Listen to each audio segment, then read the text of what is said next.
My name is David, and there's something I need to tell you. I built a business valued at $200 million. I had the corner office, the private jet, the beach house. People called me a success story. Business magazines featured me. Young founders wanted my secrets. But here's what nobody saw. While I was building that empire, I was tearing apart the only things that actually mattered. And by the time the truth hit me, it was already too late to repair most of the damage. I'm 76 now. The company's gone. I sold it years ago. The money's still here. But honestly, I'd give up every dollar just to go back and do things differently. And no matter how old you are, if you're grinding away telling yourself, just a few more years, you need to hear this. Because I was you, and I was wrong about almost everything. Let me take you back to 1978. I was 30, newly married to Sarah, and I'd just launched my own business. Everyone thought I'd lost my mind, but I was set on proving them wrong. The first 5 years were brutal, 80, 90-hour weeks. I missed dinners, birthdays, anniversaries. But Sarah understood, or at least that's what I told myself. She'd say, "It's okay, we're building our future." And I believed her. I truly believed that once we made it, life would get better, that we'd finally have time. That was the lie I told myself for 20 years. In 1983, our daughter Emma was born. Sarah went into labor while I was stuck in a board meeting. I showed up eventually, but I missed the birth. I told myself I'd be there for all the important moments, except I wasn't. I missed her first steps, her first day of school, her soccer games, her graduation. There's one memory that still haunts me. Emma was about 7 years old. She walked into my office holding a drawing of our family, glowing with excitement. But I was on a conference call. I raised one finger, just a second. She stood there for maybe 30 seconds, then quietly walked away. Years later, I found that drawing. At the bottom, she'd written, "I love you, Daddy, even though you're always busy." She was 7. And by the time I read it, it was already too late to fix what I'd broken. By 1995, we'd made it. The company was worth $50 million. We moved into a mansion. We took our first real vacation in 12 years, Hawaii. I remember thinking, see, it was all worth it. But something had changed. Sarah had built a life without me. She had her friends, her charity work. Emma was 13 and barely spoke to me. I'd become a stranger in my own house. I told myself it was just a phase. Once Emma went off to college, we'd reconnect. That magical then I kept waiting for. In 2001, Emma left for Stanford. I was incredibly proud. But when we dropped her off, she hugged Sarah for 5 minutes. She hugged me for 5 seconds. Stiff, automatic, like she was checking a box. That same year, Sarah asked for a divorce. 23 years of marriage, and she was done waiting. She'd been alone in our marriage for 2 decades. I'd been married to my company, not to her. I couldn't argue. She was right. After the divorce, I buried myself in work even deeper. The company grew to 200 million. I ended up on the cover of Forbes. People ask me how I did it. I never told them the truth, that I'd done it by sacrificing everything that mattered most. In 2009, I had a heart attack. I was 61. Late at the office, as usual, when my chest started hurting. I drove myself to the hospital. There was no one to call. Sarah had remarried. Emma lived in New York. My assistant only realized something was wrong the next day, when I didn't show up for a meeting. Lying in that hospital bed, surrounded by machines, I had total clarity. What was all of this for? I'd built this massive company, but who was it for? Not Sarah. She was gone. Not Emma. She'd learned how to live without me. For me. For my ego. For some imaginary finish line that kept moving further away. I sold the company in 2012.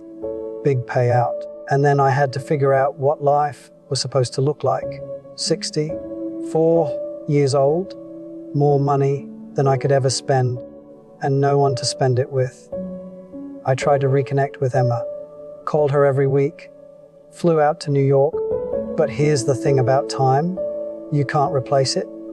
You can't go back and sit in the bleachers at those soccer games. Once it's gone, it's gone. Emma's polite with me now. We grab lunch sometimes. We talk on the phone. But we don't have what other fathers and daughters have. No inside jokes, no shared memories. We're cordial, friendly, but we're not close. And that's on me. She got married 3 years ago. She asked me to walk her down the aisle, and I did. But during her speech at the reception, she talked about her mom, about how Sarah was always there, how Sarah taught her strength, how Sarah showed her what it meant to be a good person. She thanked me for coming. That was it. She thanked me for showing up, like I was a guest, not her father. That night, alone in my hotel room, I cried for the first time in decades. Because I'd missed it all, the moments that actually mattered. I was so busy building something I thought was important that I missed watching my daughter grow up. I missed being part of her life. And now I'm just an old man she tolerates because I'm her father. Not because she truly wants me there. Here's what it took me 60 years to learn: success means nothing if you're alone.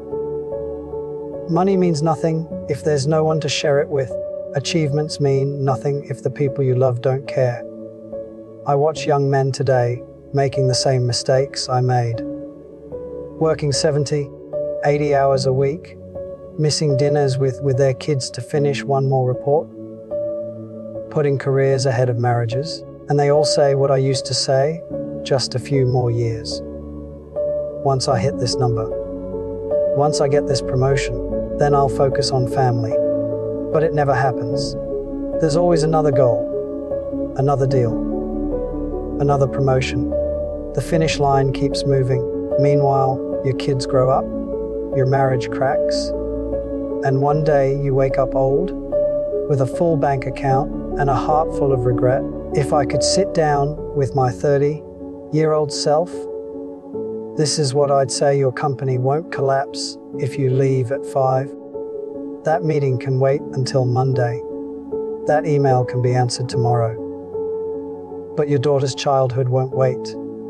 Her soccer game is today. Her school play is tonight.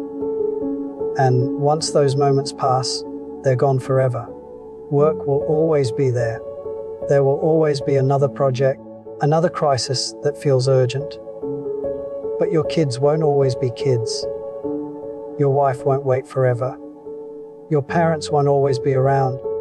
The people you love, they're on a clock. And you don't know when that clock runs out. I have more money than I'll ever need.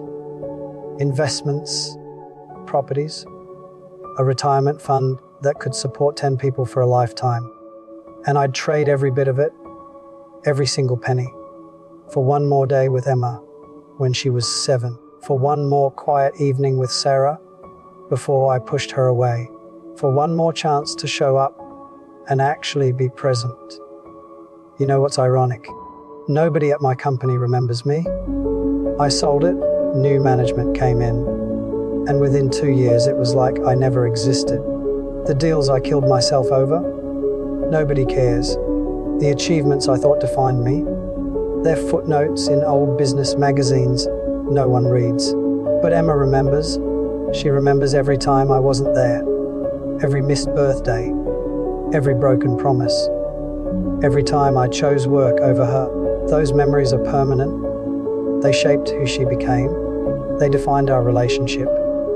And I can't undo them. I'm 76 now. I live alone in a beachside condo. I've got more time than I know what to do with.